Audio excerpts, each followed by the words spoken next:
Across the world, each morning is different. In the heart of the Gabonese forest, the bird's dawn chorus faces a serious competitor. Noise from those who are bogged down.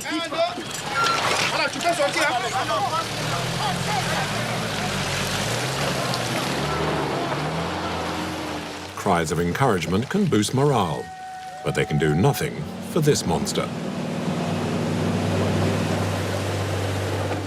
Not even this 8-wheel drive truck that came to lend a hand. Getting it to reverse seems impossible.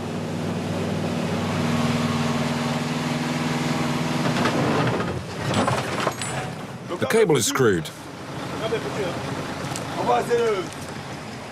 Put it in front.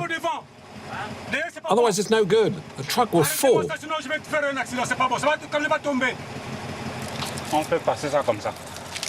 If the knot holds, it will end several days of misery.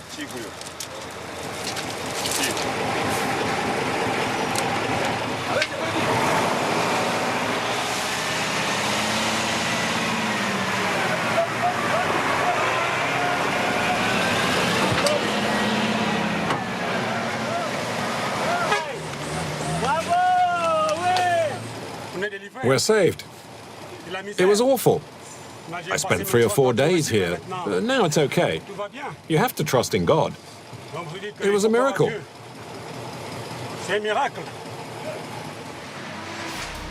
Why do such large trucks even try using these dirt tracks? In fact, they have no choice. It's a crucial economic axis that crosses Gabon from east to west. But only 20% of the route is paved.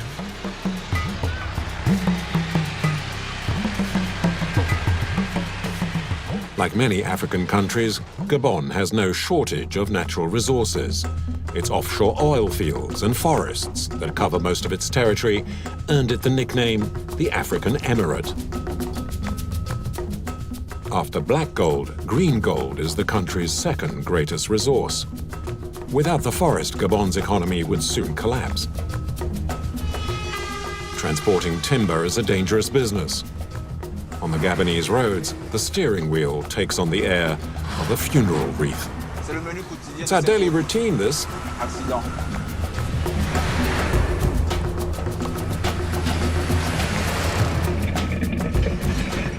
The driver's composure and skills are legendary. They call us sick, insane.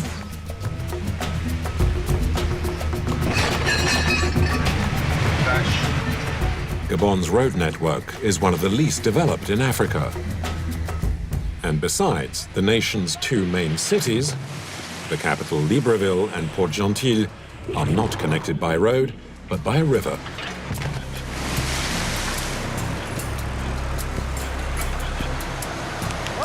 Grab the cable! The Oguwe is a long, peaceful river, except for the sailors who are towing thousands of wooden logs.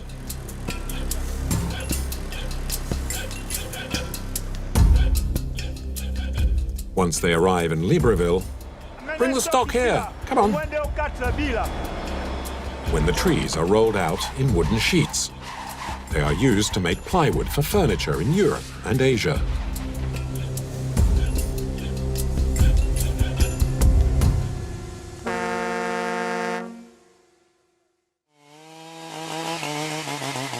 The Okume tree is one of the lords of the forest. It's not the name of this man, but one of these giants.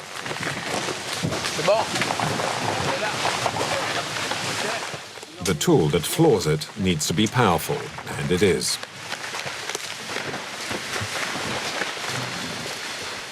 A 1-meter power saw.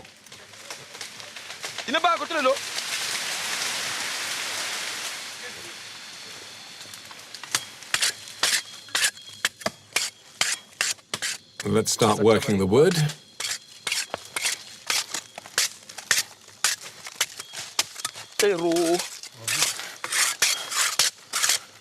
The tree must be over 30 meters high. The Okume.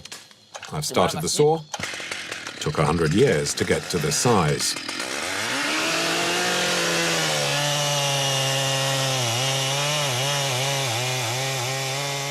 Humans take only a few minutes to bring it down.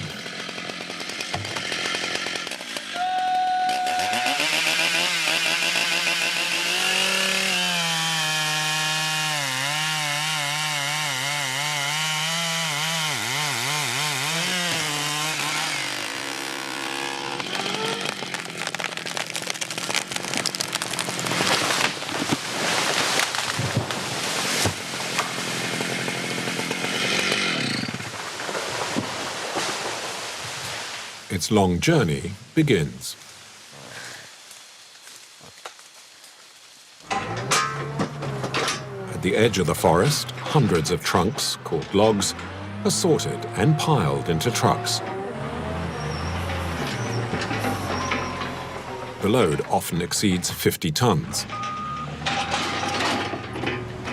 Yusuf is a true believer.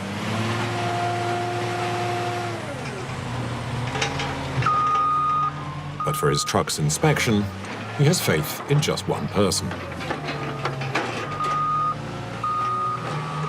I'll redo the brakes myself.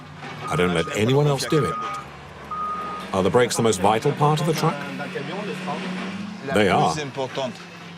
And you must never neglect the brakes. They're the life of the truck. And of your own life. It depends on it. I've no choice.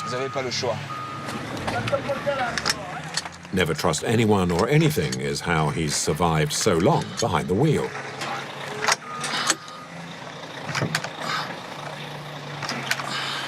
It's good. Although a little prayer helps too.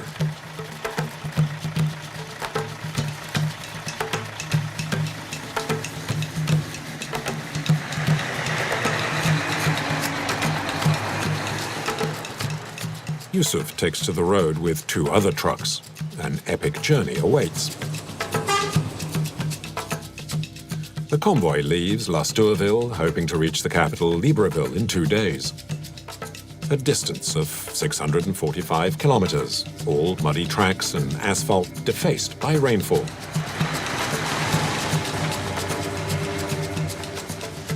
All 3 know they will suffer, but they share an overriding sentiment. There's just one objective, drive and get there, and that's it. Do you like this? I do, because I'm free, totally free.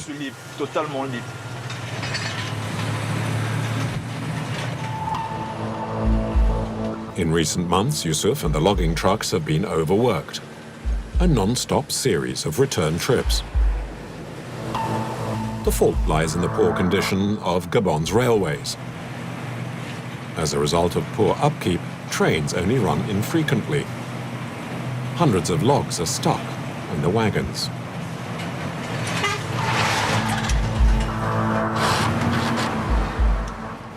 This bridge provides a few scares to the younger drivers. It was not designed for logging trucks.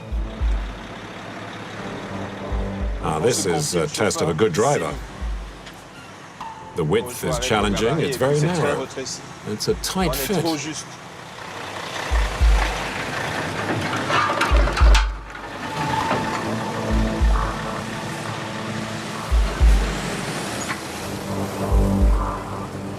The authorities try to keep this main route in good condition. But it's the rainy season and the track is waterlogged.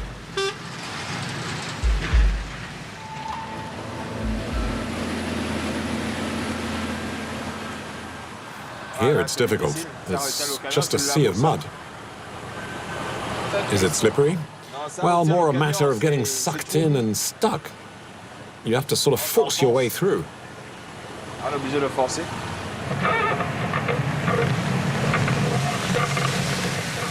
the descent, the brakes are tested to the limit.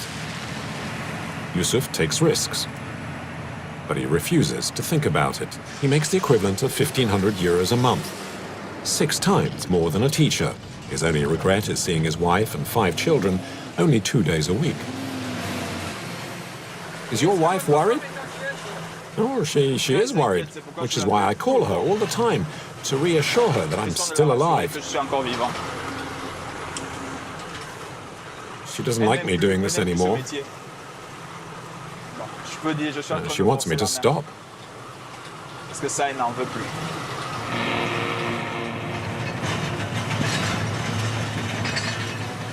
The vibrations rattle the truck and its load.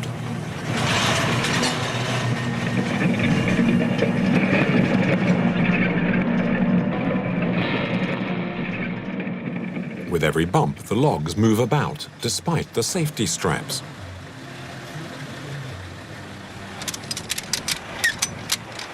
Yusuf is doing okay, but the truck at the back has a serious problem. One of its trunks has shifted. Comment? Ah, voilà. There's a problem with one of the trunks here. It's slipped backwards. Elle a reculé. Replacing this 3-ton block of wood without a crane would seem impossible. But with a little imagination and help from a cliff, it's done.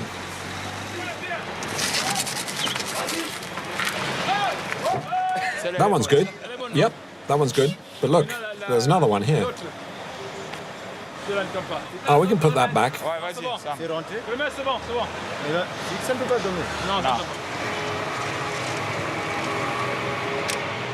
Can you imagine if it lands on a hut? Or on a human being? And human beings from now on will be a rare sight.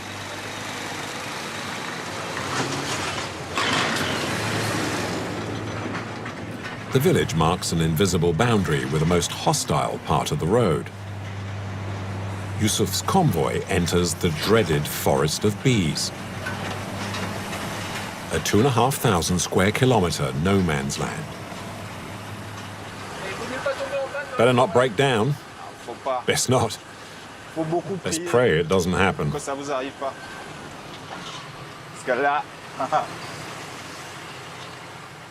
It's hot in the cabin, and outside there are flies and mosquitoes. And there's no phone network here, is there? None.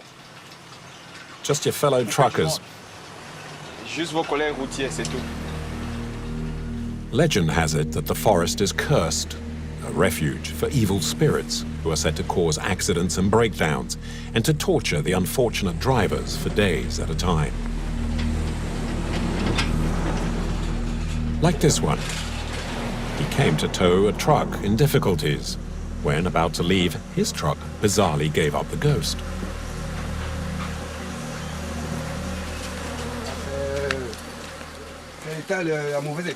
It's the bad state of the roads. It's ruined my clutch. At first, it's not noticeable. But gradually it gets louder and louder. A buzzing noise fills the air. It's made by the thousands of flies and bees in the forest. The permanent noise and the constant attacks drive the truckers crazy. Oh, it's hard. Even the dog doesn't know where to hide. I'm starting to get used to it. Oh, it's the bees. I couldn't stand them at first. I can't stand them. Jean-Pierre's been stuck in this hell for 3 days. It's no fun, let me tell you. As chance would have it, despite very few people who live in the forest of bees, fate has made him stop in front of a house. It belongs to a man to be feared, a sorcerer. His music seems to calm the insects.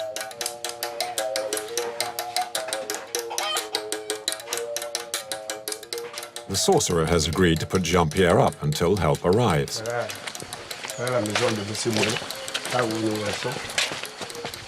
This is where I live.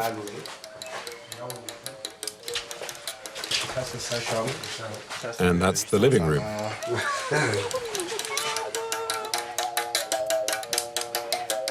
There are some strange statuettes in the middle of the house.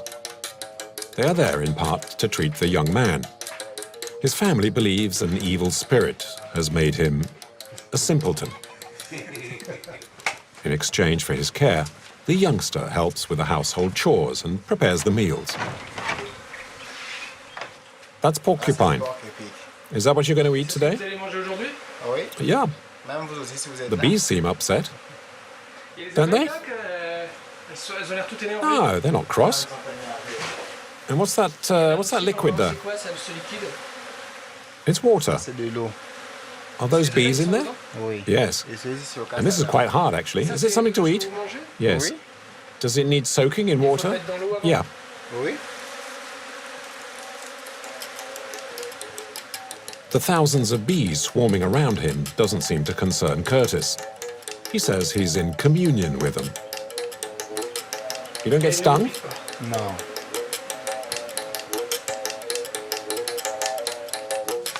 As mobile phones don't work out here, Jean-Pierre has asked a passing driver to call a tow truck.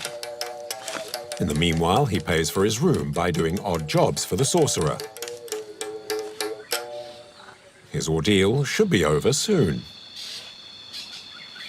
Well, quite soon. Hop, vache. Here's the rescue team.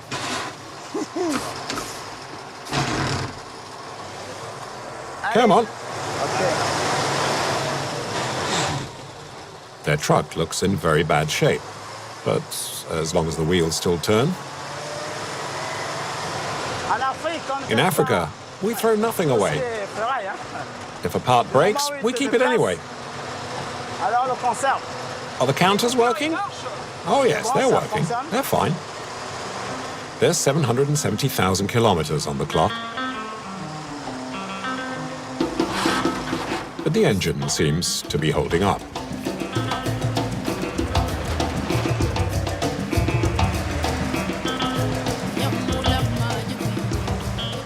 "75 kilometers to go. How long will that take? Oh, about 1 3/4 hours? Maybe, maybe not.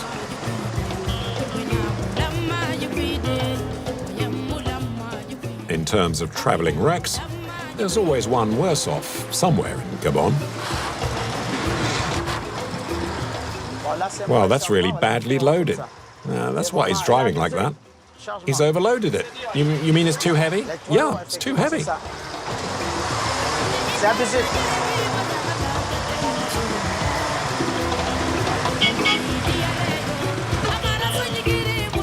On this track, overtaking is often a risky maneuver. Did you see that? That's really dangerous, a hole like that. If you're going fast on a turn or something, you know what'll happen. You'll crash into it. Wow. It's no fun.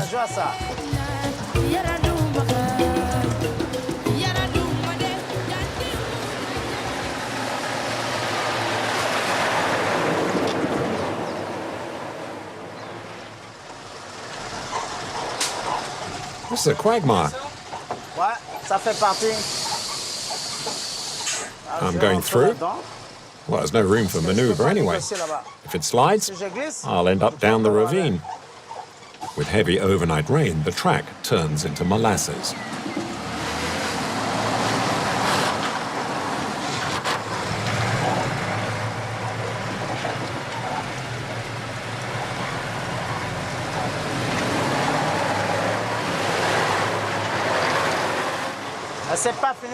Oh, there's a truck stuck up ahead there. Didier and his tow truck aren't quite ready to save Jean-Pierre yet.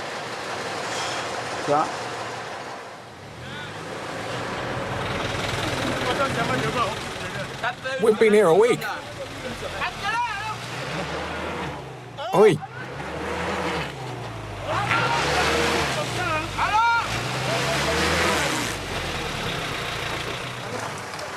Be careful. The driver is going flat out. But it doesn't end well.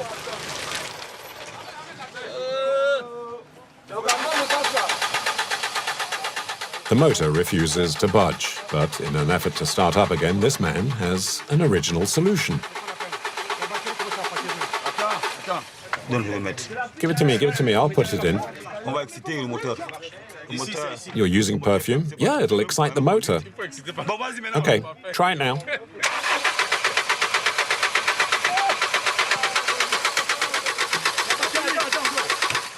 We'll put it straight into the filter.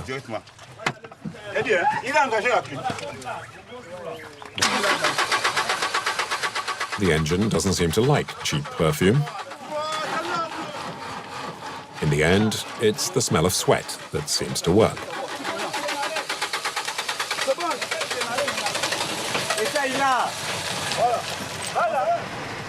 Didier tries his luck. He has just enough room to get through on the side. He's off, and he's relaxed, and gives us a driving lesson. Now, with a four-wheel drive, it's not worth accelerating. Just go slow, see? You see? I braked, and it holds.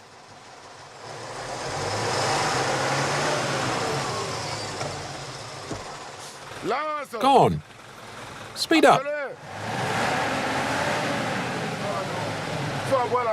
You need to have a good grip, my friend. Now, that's a problem.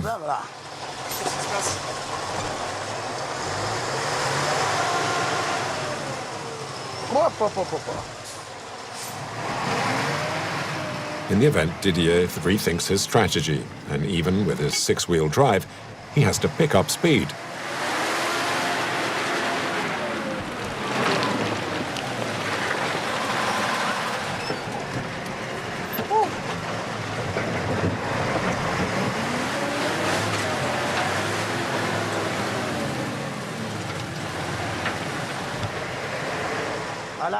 Stop here.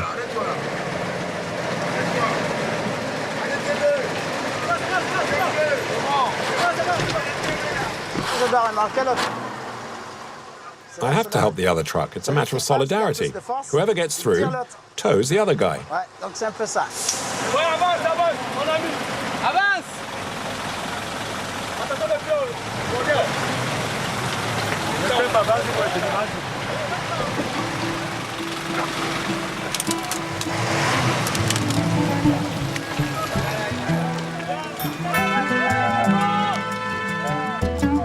Voilà. Ah, c'est bon. Okay. But solidarity has its limits. Didier only helps one truck pass. It's up to the others to use their own skills now. Unlike the rest of the country, the track through the forest of bees will never be paved. The region is a national ecological reserve. Voilà. Oh, we've arrived.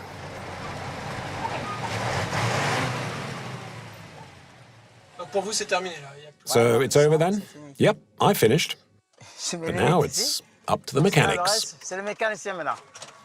Just in time, as Jean-Pierre wouldn't have lasted one more day. The bees, flies, and the sorcerer's cooking have taken their toll. You're not feeling well?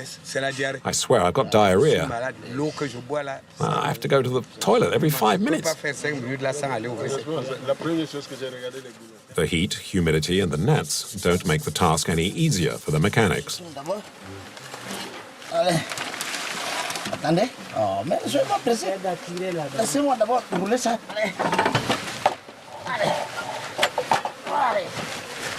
Jean-Pierre is worried. Yes, I really need to pray to God to make sure I can leave today.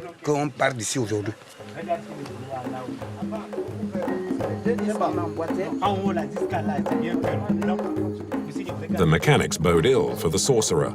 Their noise disturbs his meditation. And tonight, he has an important ceremony. He must purge the evil spirit that makes his patient a simpleton. He's afraid that with all the commotion, the gods of the forest will refuse to give him the ingredients he needs for his concoction.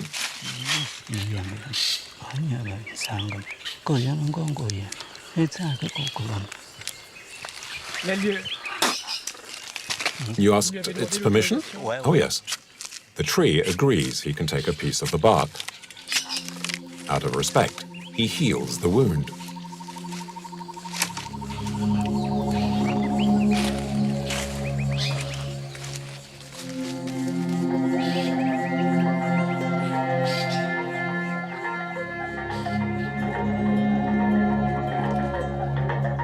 The patient focuses, but he must begin by calming the evil spirit that is inside of him. It's impossible to know what the potion is made of.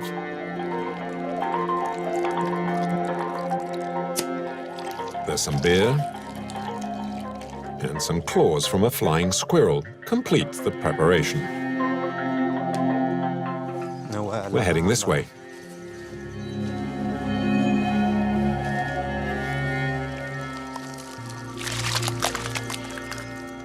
Your back, there's no water on your back. If you don't do it properly, it won't work. According to the sorcerer, his medicine is effective. But it's impossible to know when the boy will be rid of the evil spirit that possesses him.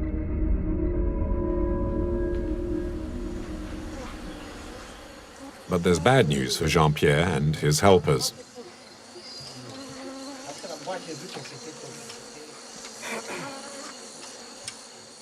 We'll sleep here another day, in the open among all the bees, among the flies and mosquitoes. Well, there's little choice. They will take 2 days to repair the truck, all the while tormented by the flies.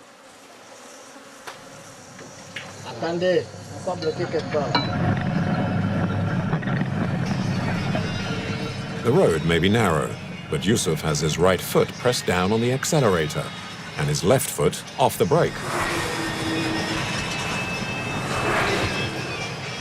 His truck is a 50-ton unstoppable missile. Accidents involving logging trucks are common.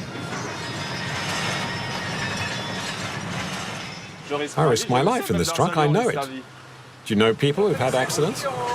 Yeah, I've seen stuff. Someone's brains splattered everywhere. You ever seen that? It was horrible. To minimize the risk, logging trucks are obliged to stop at nightfall. Yet Yusuf doesn't slow down. He drives so fast, this truck lunged off to the side. Merci.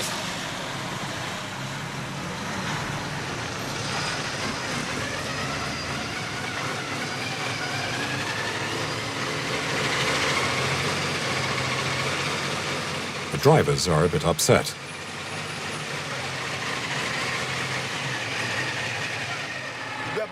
He shouldn't have been driving at this hour.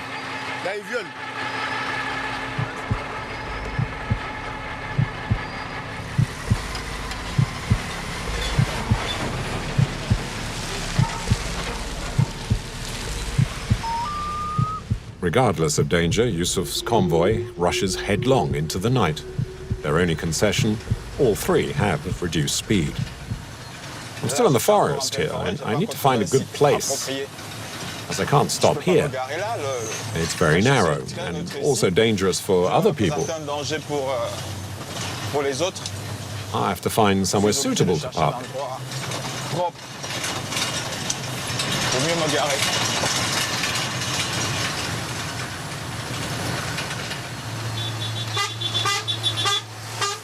At night, speed causes havoc. The driver of this truck was very lucky.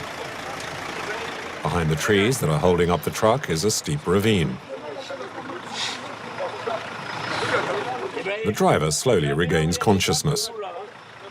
To avoid another truck, he had had to swerve. When I tried to squeeze through, the trailer swung round. I had to head over to the right, and I ended up here. I heard a bang, and my leg was badly hit. Now I've got a problem with my kneecap. Are you getting my truck out or not? No, first we must finish this. No, get it out. I'll wait. I'm not going to leave until it's off again. The truck's fine. Nothing's broken. I'm not moving until it's upright. He's responsible for the truck.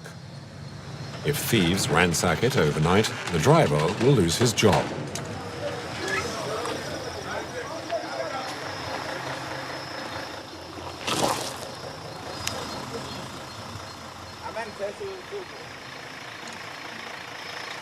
Now what are we going to do? Do you want to die because of a truck? Where will you sleep? On the ground? This is a bad area. You can't sleep here.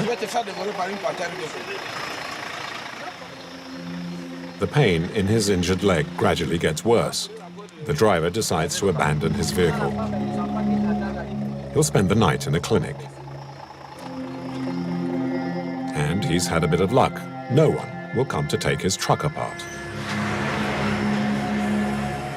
After 10 hours of road and 200 kilometers of track, Yusuf and the logging trucks reach the village of Lalope. None of the three want to drive a minute longer.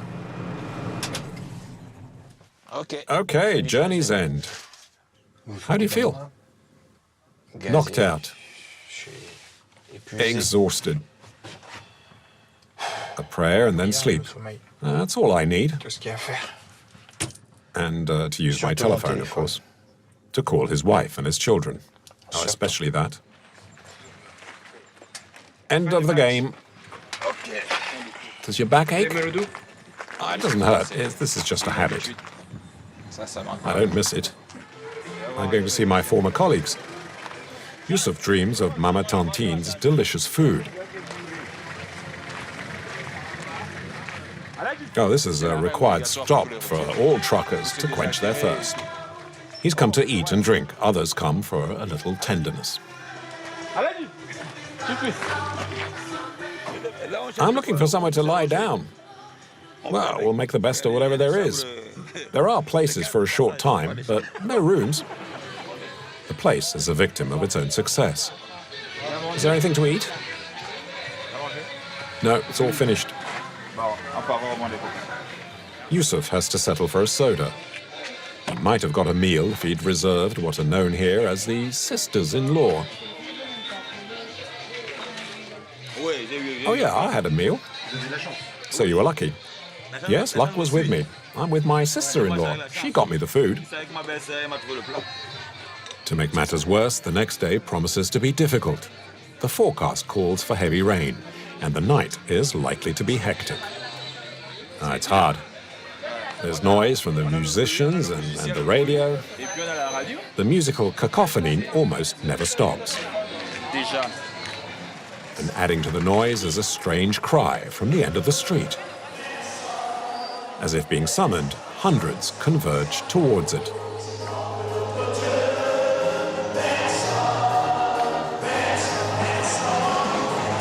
Tonight, there are almost 2,000 people who have come to listen to Mass in one of the evangelical churches that are popping up all over Africa. The show features some very convincing priests. In the heart of the forest, God's enemy is the sorcerer.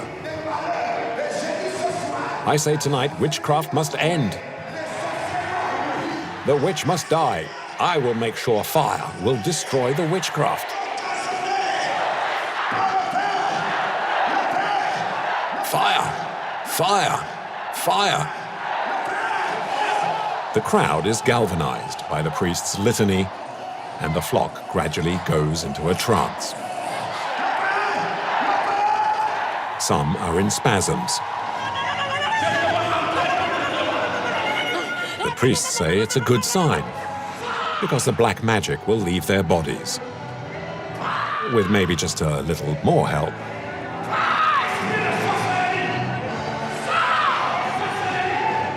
Fernand Yode claims to be a prophet.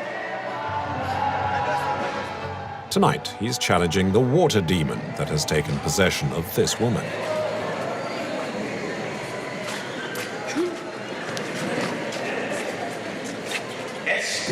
Spirit of water, be gone. No. You live in the waters, so go. No. You'll leave. You'll leave. I prophesize. I kill fires. Leave. Go. Go, spirit. Quick, Mama. Follow this finger that's tapping. Fernand Yode has another gift, that of liberating money from his followers' pockets. Because poverty will turn into wealth and a blessing on you. Within minutes, the self-proclaimed prophet gathers the equivalent of 3,000 euros, a small fortune in Gabon.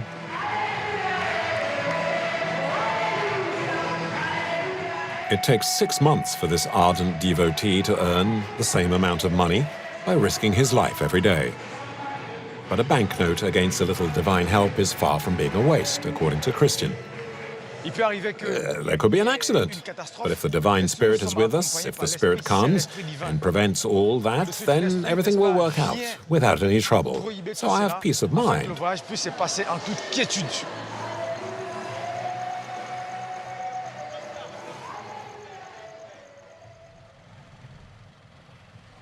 Christian is a sailor, but today he's wearing a different hat. He assembles and pulls together huge rafts with Oguwe wood. It's hard work and makes the truckers look like shirkers. You have to be fit. If you're fit, then you can do this sort of thing. But if you're not, it's impossible. But sweat doesn't pay much, only 700 euros a month, about half what a trucker gets, and for twice the risk.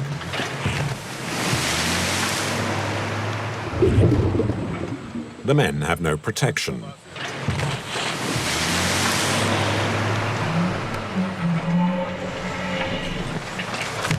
Apart maybe from their agility. By force of circumstance, Arsène, the convoy driver of the train, has become a tightrope walker. At first it was hard, but with time I got used to it. Were you falling off at the beginning? Oh yes, but I learnt how to balance on the wood. The lives of his sailors are precariously balanced.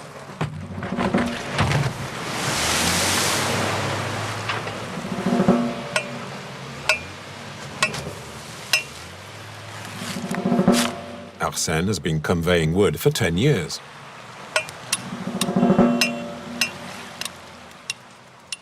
The company he works for puts him and the other sailors up in a village where the comfort is basic.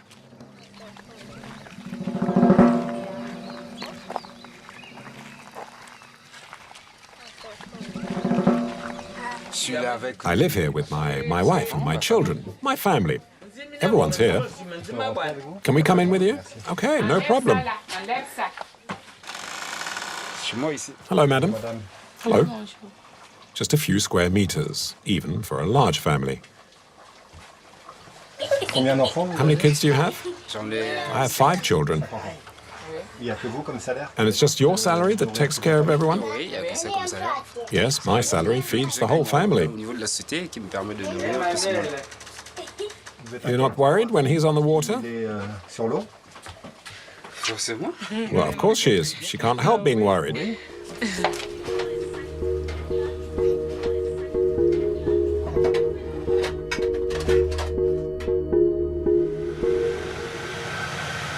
The roar of the engines can be heard from 6 a.m. Eugène, the captain, Christian, the passionate believer, and Arsène will take this load of wood to Port-Gentil through La Barrene, a passage feared by all rivermen. 300 kilometers along the banks of the river Oguwe.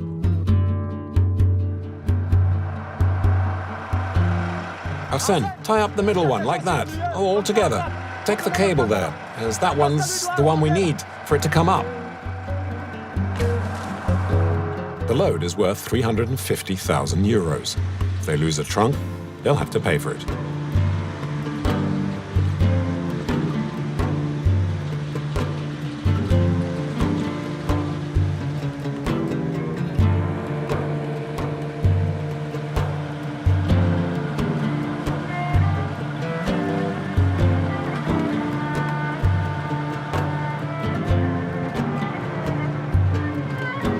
It's the calm before the storm.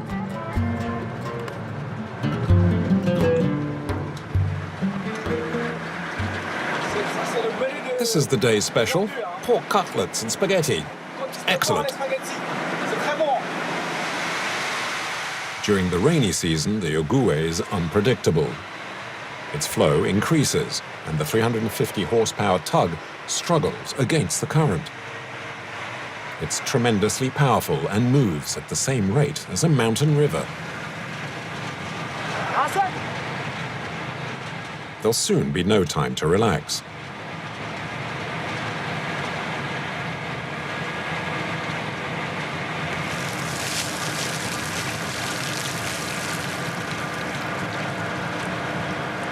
There's a sandbar on the horizon. To get around, they'll have to reduce the length of the tow rope. With a shorter length, the raft becomes more manageable.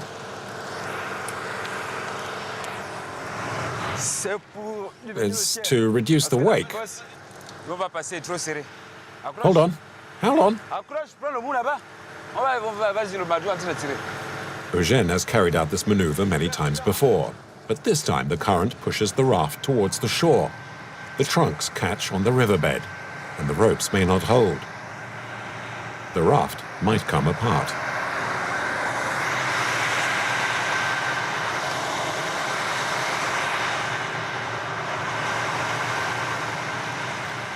One trunk has broken free. Eugène leaves his load to give chase.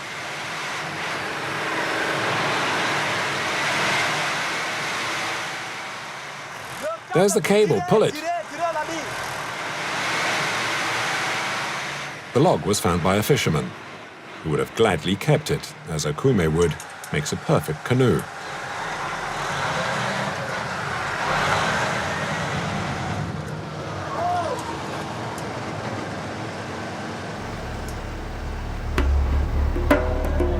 The stress increases. The raft is now stuck fast against the riverbank. It weighs almost 700 tons, and a part of it is firmly wedged.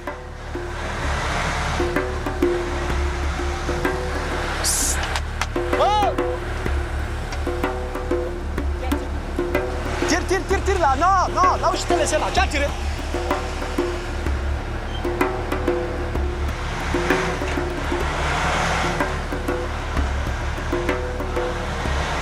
The pressure is huge. If the driver accelerates too hard, everything will come undone. And it will take the three men hours to reconstruct the raft. Lost hours deducted from their wages.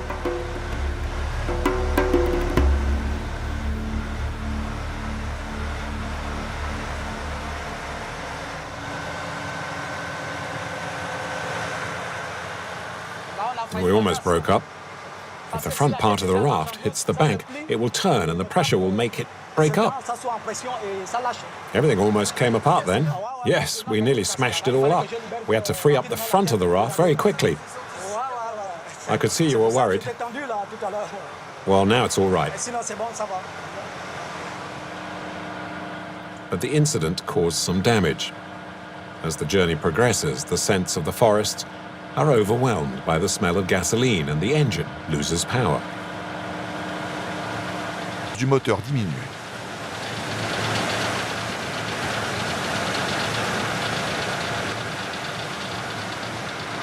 In the engine room, there's a nasty surprise for Christian.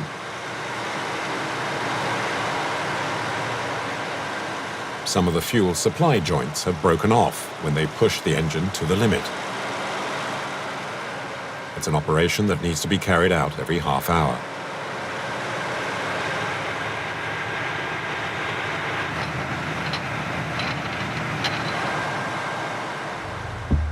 The problem couldn't have happened at a worse time. Damn it. The bridge at Lambarani is within sight. Crossing it takes a lot of composure. Guards supervise its passage. If a raft damages a pillar, the crew will have to pay a fine. And if the damage is serious, the captain faces jail. No sailor can spend 10 years without hitting it sooner or later. It's bound to happen. You might have a mechanical problem 100 meters from the bridge. If that happens, then everyone will panic. Eugène doesn't want to risk it. He's called for 2 tugs. For a few €100, they'll help guide his cargo through. Arsène, look at where the raft is heading. And don't do anything stupid. 2 of his men will direct the operation. He has some reservations about their reliability. Jean, your eyes aren't too red. It's okay, I trust you. Does that mean they were partying last night? Yeah, it's the end of the month, so if they didn't get trashed, that's reassuring.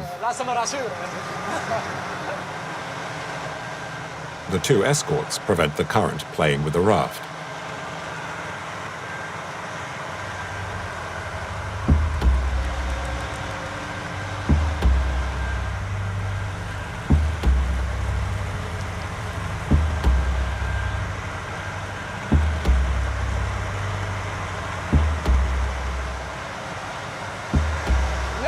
The back! Mind the back! The convoy squeaks through.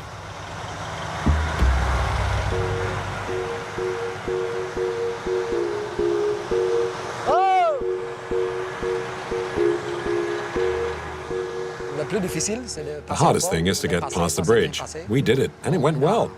The rest is mechanics, so we'll see. Eugène and his crew end their journey for now, as they wait for spare parts to arrive. They will take 1 week to get to them.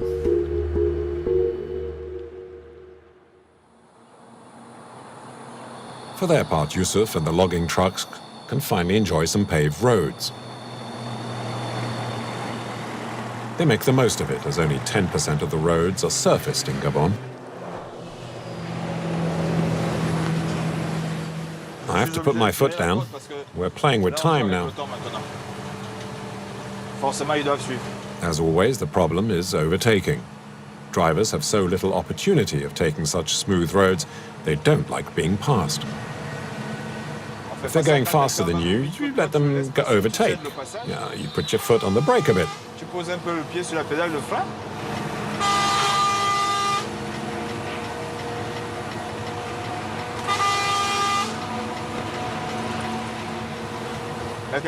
They go ahead of you, and then you can accelerate as well. There's no point doing what he's doing, really.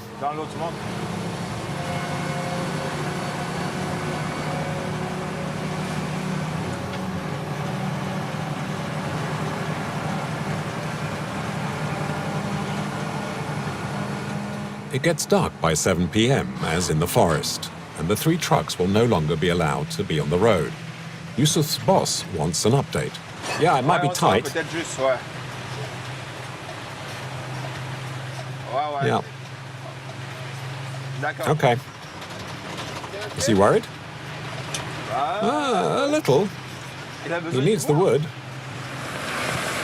It's 50 kilometers to Libreville. The truckers speed up, regardless of the danger.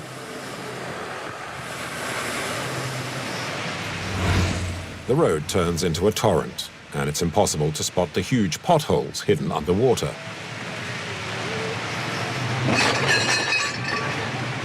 Damn. Why don't you park when it's bucketing down? No, I can still see 10 meters ahead.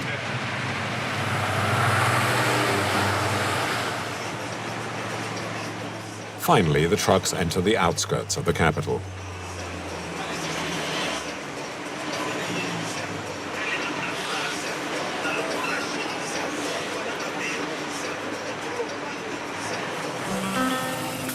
Yusuf and his team have driven for almost 2 days without sleep.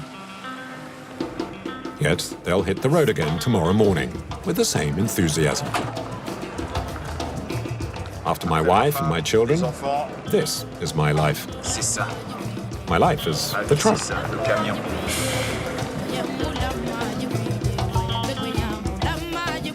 Recently, the wood industry in Gabon has recognized the need to preserve the world's second largest forest after the Amazon. They have promised to replant every tree that's chopped down. 3 million trees each year.